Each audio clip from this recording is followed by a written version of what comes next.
When we start mining and diving in and sort of destroying these significant spaces, it will never come back again.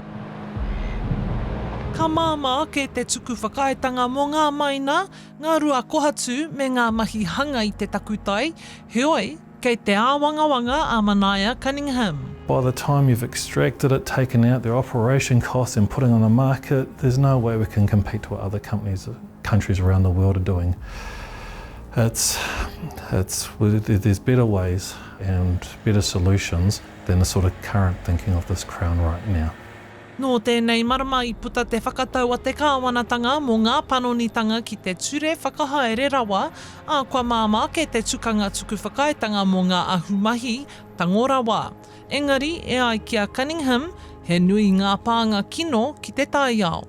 Some of our most significant sites on the most pristine coastlines are now they're open up to the highest bidder, you know, and we don't have a right anymore some of those rights to talk about protecting those areas with some of the change of RMA is going to be taken away from us. The new Act essentially removes the reference to treaty principles, so it's gone. And so they're trying to rewrite our participation and place in Taiao, and that is just unacceptable. Ko te pire whakamahere me te pire Taiao ngā pire hou a te kāwanatanga ka whakatahuri I te ture Whakahaere Rawa. He ture mo te whakamahinga me te whakawhanaketanga o te whenua me ngā take Taiao. E ai kia tamapotaka, ka whai hua e nei panonitanga mo te ohanga o Aotearoa. Ki te kore e ora te ohanga, ka ahatia tātou mo te Taiao.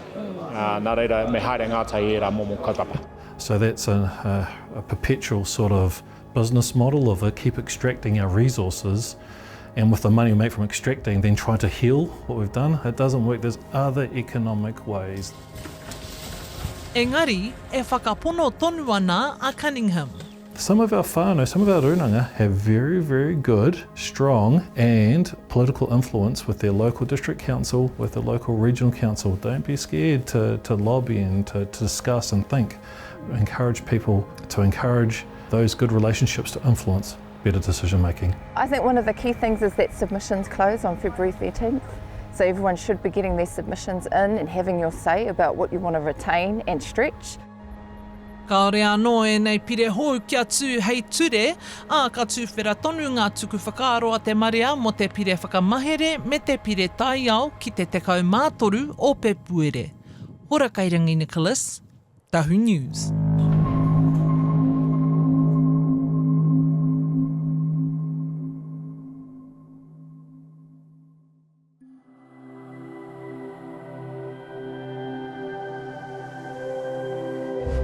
Ko te reo, te take.